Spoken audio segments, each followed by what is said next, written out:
Bien, bonjour à tous. Merci beaucoup de votre présence. Donc, je m'appelle David Mahé. J'ai fondé un groupe de conseils en ressources humaines qui s'appelle Human and Work, mais qui surtout fédère des belles marques spécialisées sur l'humain au travail, notamment Stimulus, qui depuis donc 35 ans est un acteur essentiel de la santé psychologique au travail.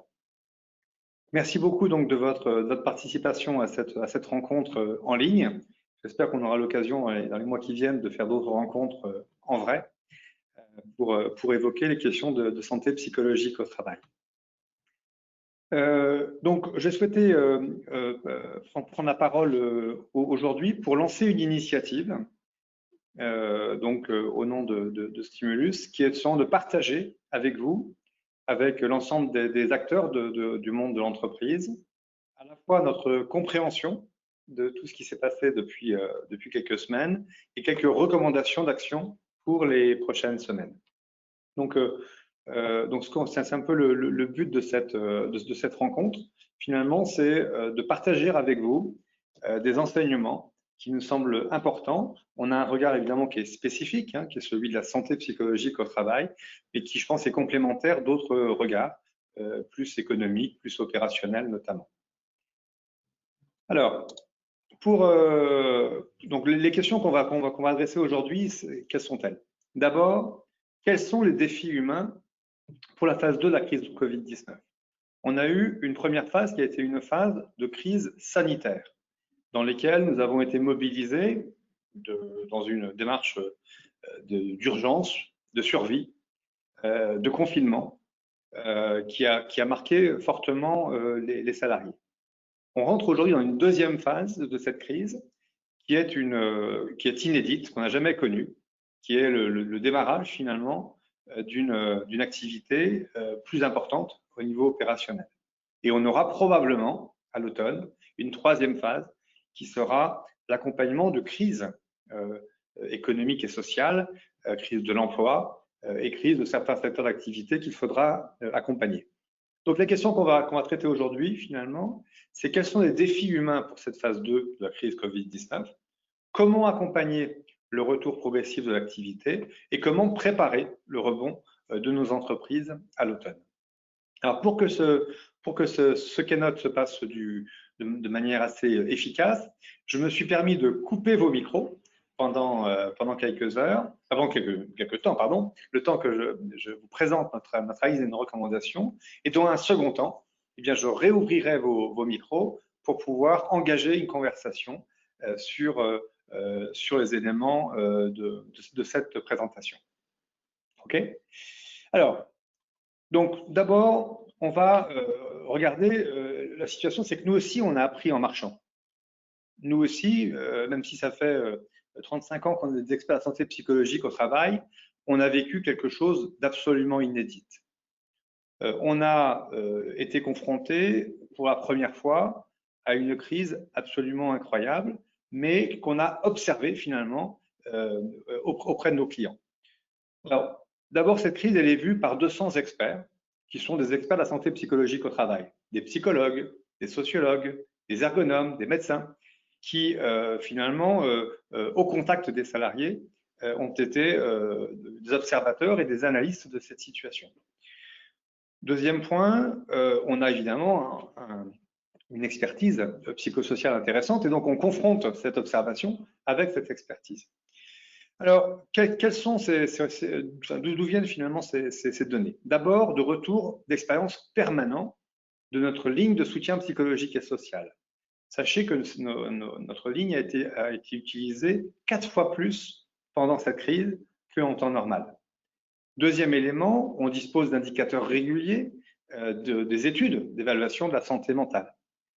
Ensuite, on a évidemment quotidiennement rencontré nos clients qui sont des DRH, des dirigeants, des responsables de la qualité de vie au travail, des élus du personnel. Et puis enfin, on a observé des situations concrètes dans les entreprises auxquelles on a essayé d'apporter des solutions à des problèmes remontés. On a également échangé donc avec nos clients et on a capitalisé ensuite sur des pratiques, sur des expériences, sur des surprises aussi vécues par nos équipes. Et donc, toutes nos équipes de Stimulus ont travaillé ces dernières semaines pour synthétiser finalement ces observations, et c'est ça qu'on va essayer de partager avec vous aujourd'hui. Alors,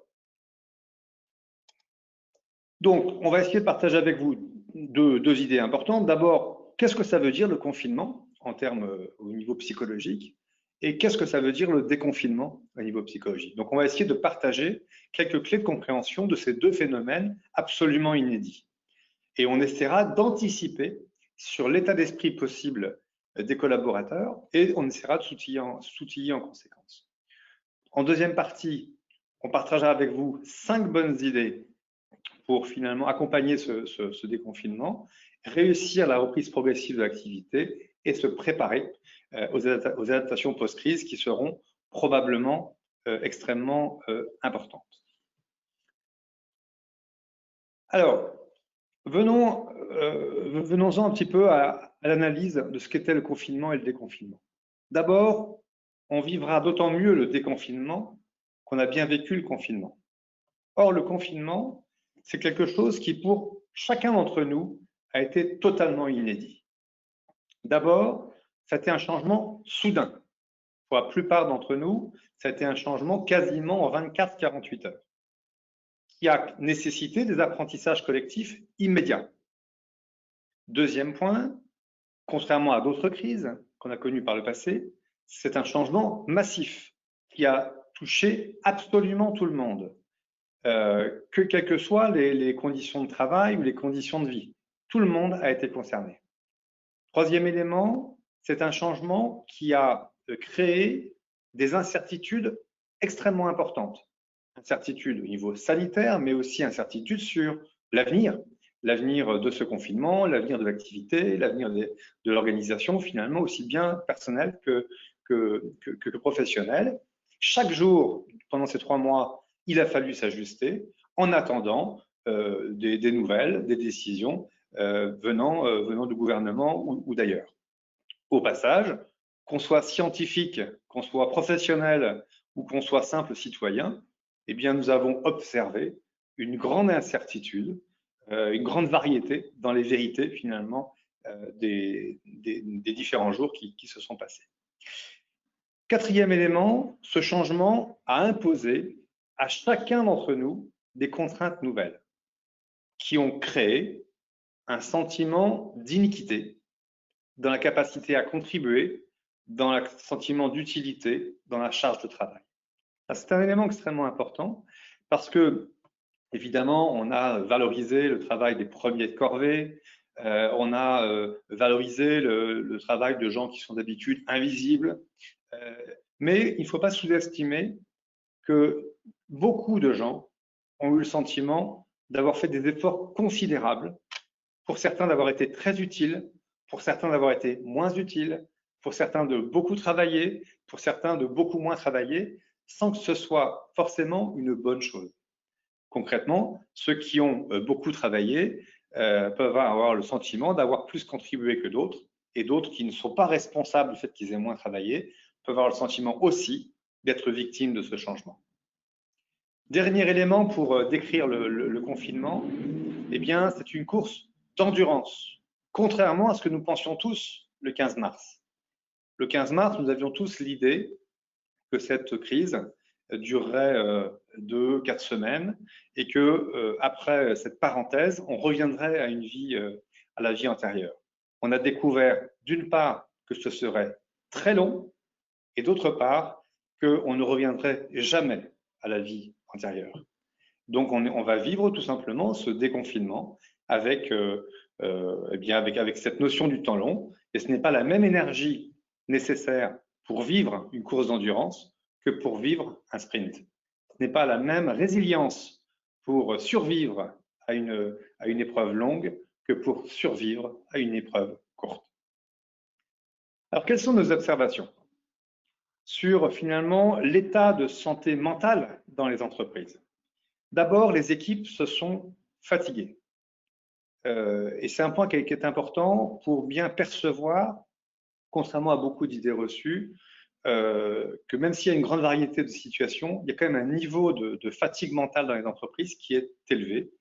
d'une part du fait de contraintes plus fortes, d'enjeux plus forts que d'habitude, mais aussi parce que certains collaborateurs ont été maintenus à domicile et que tous ont vécu un sentiment d'incertitude, donc qui crée évidemment une fatigue. Donc ça veut dire que les équipes sont fatiguées au niveau mental. Ensuite, au niveau collectif, la période a été marquée aussi par des accidents relationnels. C'est-à-dire, il y a eu des maladresses, il y a eu des risques d'erreur, il y a eu des malentendus, il y a eu aussi bien au sein des équipes qu'entre les directions et les collaborateurs. Et c'est un point qui est important pour la suite, hein, c'est-à-dire qu'on ne reconstruit pas un tissu social, des relations de travail, sans traiter la question de ces accidents relationnels. La cohésion d'équipe. Beaucoup de gens ont insisté sur le côté lien social, les apéros Zoom, etc. Sans doute. Mais on a aussi observé qu'il y avait eu des cas où les liens s'étaient renforcés dans la difficulté, mais aussi des cas où les équipes s'étaient éclatées, soit à cause de la distanciation, soit à cause de scission au sein du collectif, parce que certains peuvent se sentir plus utiles, moins utiles, plus favorisés, moins favorisés. On a eu notamment les cas, évidemment, encore tout récents, des personnes qui gardent des enfants, qui ont le sentiment de ne pas pouvoir vraiment reprendre une activité aussi importante que d'autres, etc. Et puis enfin, dans ce confinement, certains, c'est en général ceux qui parlent le plus d'ailleurs, ont vécu de belles expériences. Ils ont vécu de bonnes habitudes et ils n'ont pas envie de les perdre. Ce confinement, ça a été pour eux parfois un retour aux sources, parfois une expérience de vie familiale, parfois aussi une façon de calmer le rythme. Et donc, ça signifie que cette période de confinement a été pour eux eh bien, plutôt heureuse et que ça devient aussi un sujet pour l'entreprise. Alors, en face de cette situation, qu'est-ce qu'on observe chez nos clients? Eh bien, nos clients, d'abord, peuvent être confrontés à une envie, à une tentation de plonger très très vite dans l'opérationnel. Il faut rattraper le retard. Il faut se remettre au travail. Il faut finalement, on prend le risque plutôt d'avoir des discours un petit peu maladroits parce qu'on ne prend pas en compte tout ce que je viens de vous présenter. Ça signifie que l'émotion qu'ont vécu l'ensemble des salariés français depuis 3 mois nécessite d'être pris en compte par leur entreprise.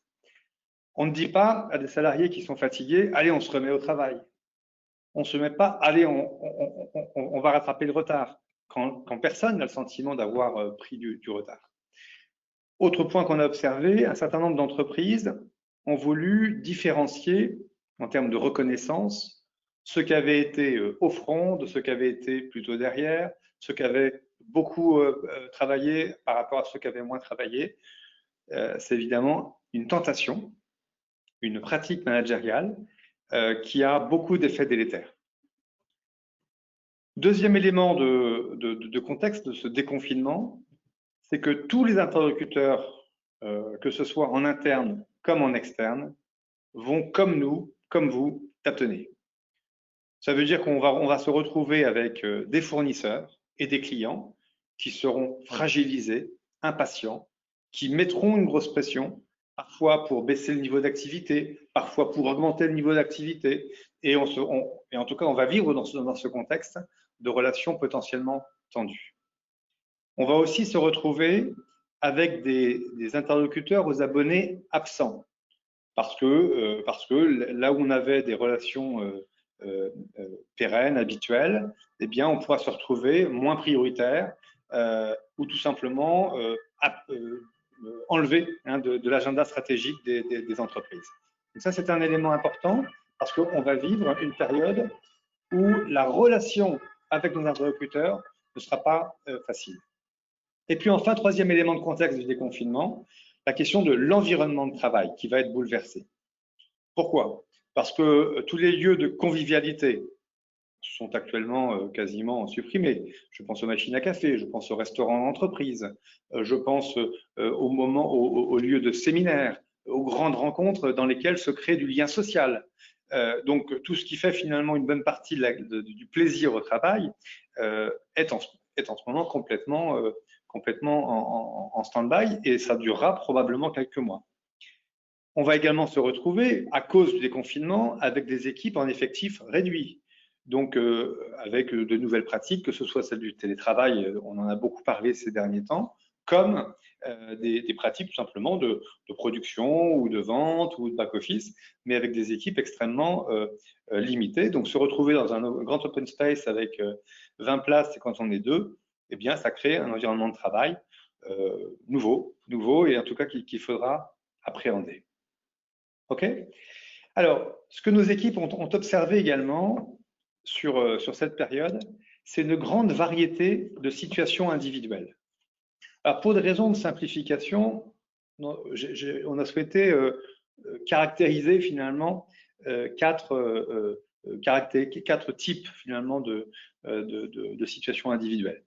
D'abord, il y a des gens qui ont réellement peur de revenir au travail. Peur parce qu'ils ont vécu cette période du coronavirus avec une vraie anxiété liée à la maladie, liée à la circulation du virus, et ils ont tout simplement peur de tomber malade s'ils reviennent au travail.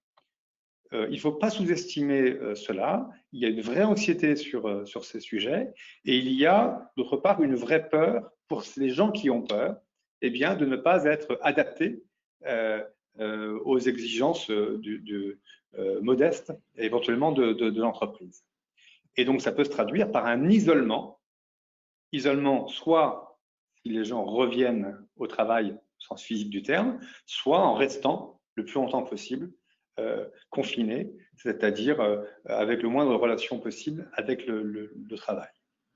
On a aussi des profils de salariés qui, au contraire, n'ont pas peur du tout et ont envie de se déconfiner extrêmement vite, jusqu'à en être un peu négligents sur le respect des gestes barrières, et qui donc finalement n'ont pas peur pour leur santé, mais qui par contre n'ont pas envie d'être embêtés par leur entreprise à respecter des itinéraires, à se laver les mains comme ceci ou comme cela, et finalement à jouer le jeu du collectif de l'entreprise. Et donc pareil, ils ne sont pas forcément enclins à reprendre une activité soutenue dans des lieux de l'entreprise. Des salariés ont été confrontés, je vous le dis tout à l'heure, à une période qu'ils ont vécue comme une période heureuse. Et donc, alors que pour certains, le retour au bureau est un retour à la normale ou un soulagement, pour eux, c'est une contrainte nouvelle. Le télétravail a permis d'optimiser certains moments de l'entreprise et ils ont envie de continuer. Donc, pour l'entreprise, ça devient un sujet, puisque finalement, ces gens qui ont adoré cette période de confinement ont plutôt envie de continuer. Donc, ça crée des questions sur le collectif en particulier.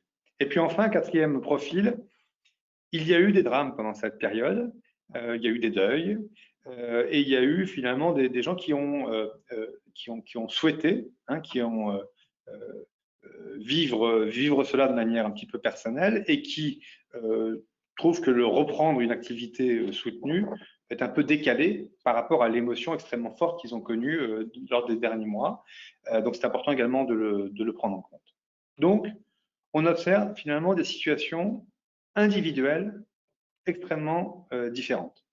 Alors, dans ce contexte, quelle est finalement la situation de l'entreprise et qu'est-ce que l'entreprise doit faire pour réussir la reprise progressive finalement d'une activité normale? D'abord, on a un enjeu de résilience.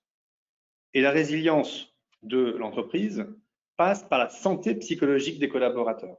C'est un élément important, ça paraît évident, mais ça va mieux en le mettant en œuvre un certain nombre d'actions pour prendre en compte l'état de santé psychologique des collaborateurs.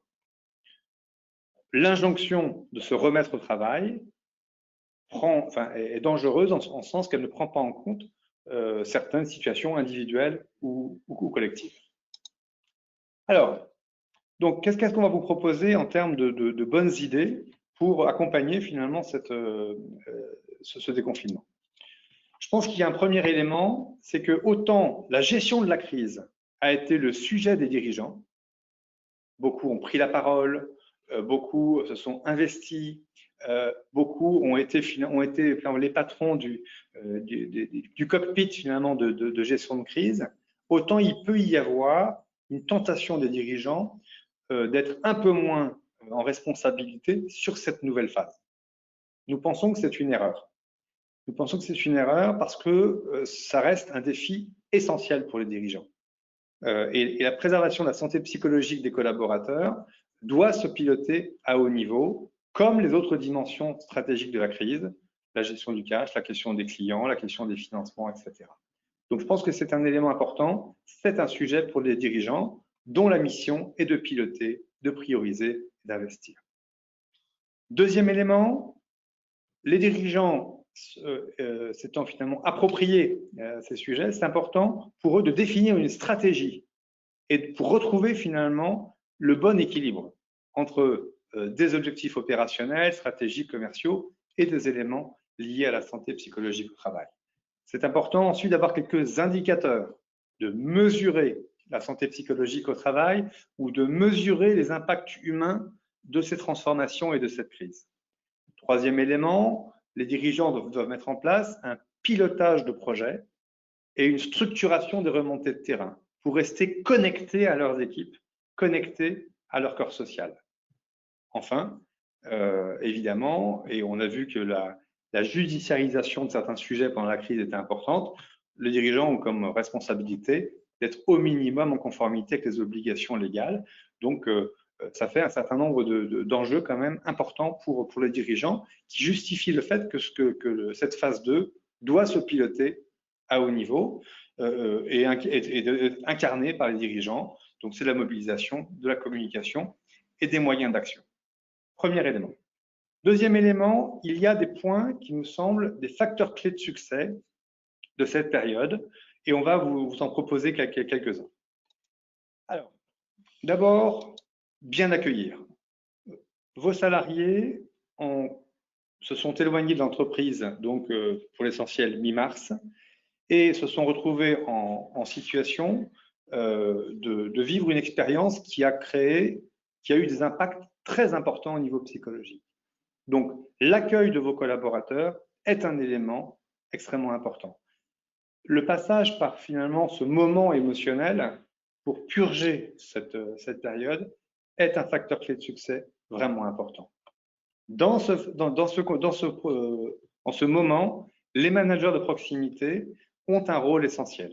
Ce sont eux qui vont être au contact des équipes et c'est eux qu'il faut accompagner pour les aider finalement à aider leurs collaborateurs, les protéger aussi de leurs propres émotions.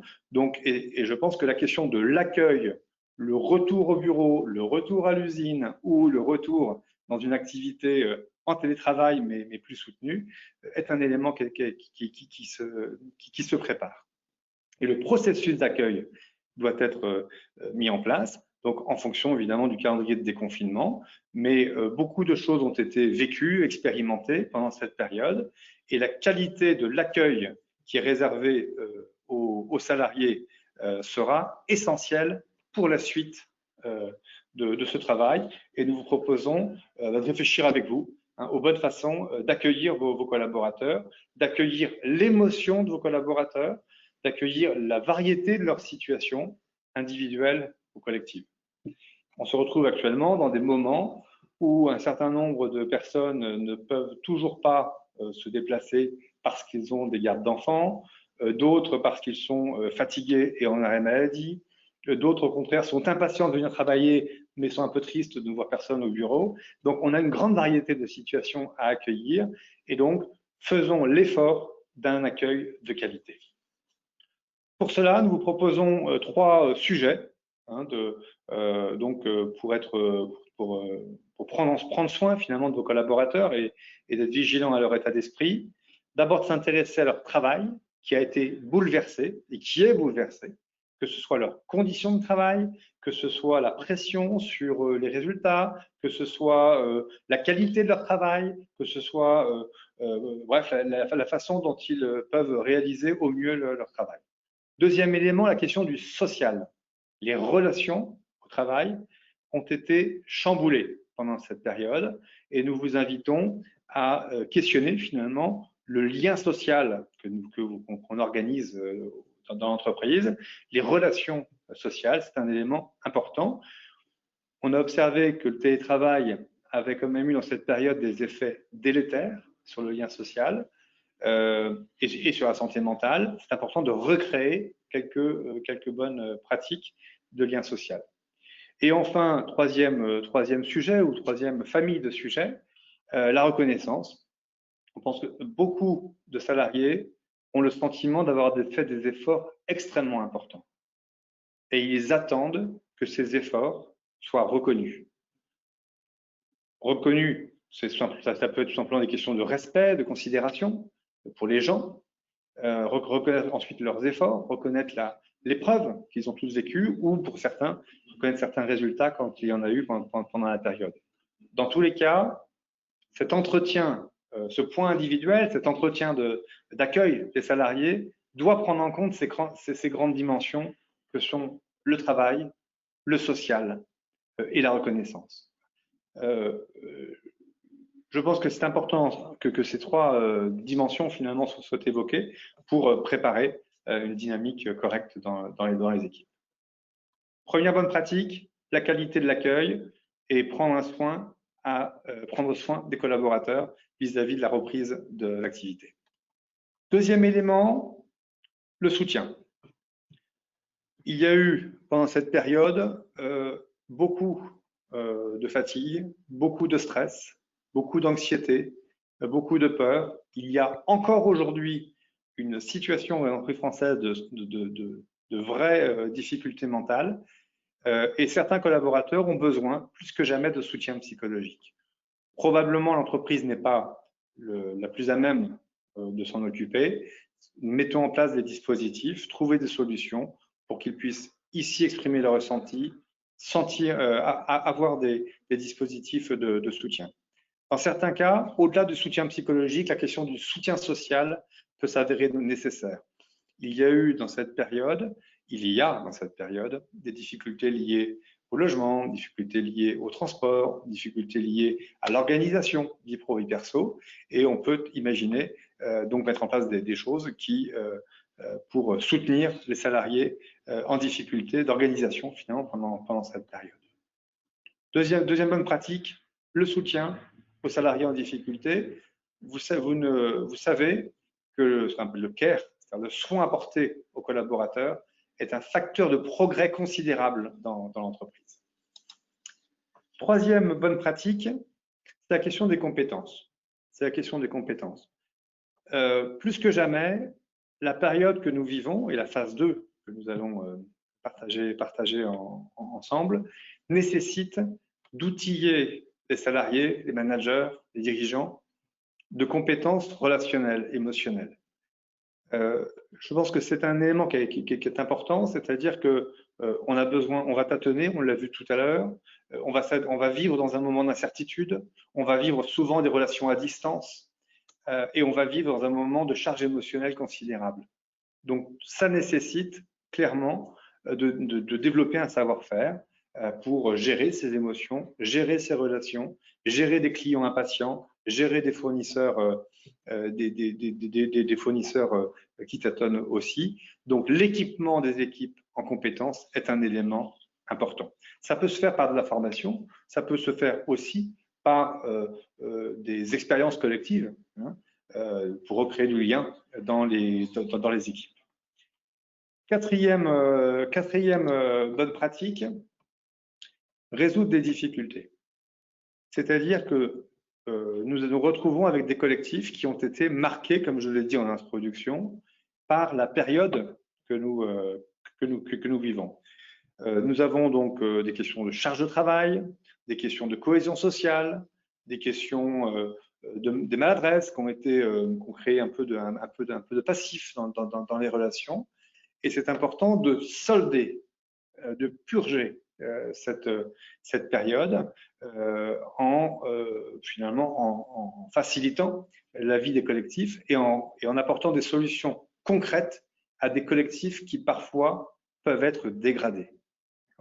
Donc pour ça, ça peut être la médiation, ça peut être le recours à des moments finalement d'échange et de discussion au sein des équipes. Ça peut être aussi dans des interventions sur l'organisation du travail, parce que l'organisation du travail va être fortement chamboulée, y compris après l'été. Ou ça peut être aussi quand les situations sont vraiment tendues, mais qu'on ne sait pas exactement pourquoi. Eh bien, ça peut être de mener des diagnostics flash pour comprendre des situations psychologiques, sociales. On peut parler d'organisation du travail, de pratiques managériales, de relations entre les gens. Dans tous les cas, c'est important de résoudre les difficultés avant de demander des efforts importants au reste de l'entreprise. Et enfin, nous pensons que nous devons probablement être des boussoles pour les entreprises et surtout pour leurs salariés, en rassurant, en donnant des points de repère et en remerciant. Tous les collaborateurs avec qui nous sommes en contact expriment un grand besoin de considération, un grand besoin de reconnaissance. Reconnaissance, comme je l'ai dit tout à l'heure, des efforts, reconnaissance de leur contribution, de leur utilité, reconnaissance finalement de leur appartenance à ce collectif. Moi, je suis surpris ces derniers jours de voir des entreprises qui, justement, investissent pour remercier et pour reconnaître les efforts de leurs collaborateurs. Sachez qu'il y a un impact absolument considérable pendant cette période sur l'exemplarité des équipes de direction et des équipes de managers, qui doivent être particulièrement bienveillants et rassurants. Les collaborateurs, en cette période, regardent leurs dirigeants avec le souci de l'exemplarité. Je pense que dans une société où la confiance est dans une société de défiance, donc la confiance est à un niveau très faible, la confiance dans l'entreprise est probablement, c'est un peu comme le maire dans les villes, est assez forte. Donc c'est un point important, c'est un capital utile pour réussir la phase 2 qu'il ne faut surtout pas gâcher. Donc bien communiquer, avoir un comportement bienveillant et rassurant, être proche des équipes est un élément important. Voilà, en synthèse, la phase 2 qui s'ouvre aujourd'hui est un enjeu absolument considérable. On sort d'une phase exigeante qui a été traumatisante pour l'ensemble du corps social. On rentre dans une autre phase où effectivement on ne sera plus en confinement, on ne sera plus l'activité va sortir de son sommeil. En revanche, pour qu'on puisse réussir cette reprise progressive de l'activité, il y a des facteurs clés de succès qui sont importants. D'abord, accepter la réalité, d'accord ? C'est-à-dire que le confinement a eu des conséquences psychologiques et sociales très importantes sur la vie des équipes. Deuxième point, qu'il y a de bonnes pratiques à mettre en œuvre pour réussir cette phase 2, sachant qu'on est lucide sur le fait que la phase 3, c'est-à-dire celle de l'adaptation de nos organisations du travail à la nouvelle donne, sera également extrêmement exigeante et qu'on aura besoin d'avoir des équipes en bon état, des équipes en capacité de travailler et des équipes finalement assez résilientes. Voilà, j'en ai terminé un petit peu avec cette analyse et pour achever cela, avant de vous passer la parole, juste vous dire que nous allons dans les jours, les semaines qui viennent, donc vous apporter des illustrations, des concrétisations possibles de cette présentation, en étant au plus près de vous, justement, pour ici partager des constats, ici apporter des solutions, ici régler des problèmes. D'accord ? Mais en tout cas, la réussite de cette phase 2 est pour les entreprises françaises un enjeu absolument considérable et pour les salariés français, un vrai sujet de stress. Donc, c'est important de bien le traiter.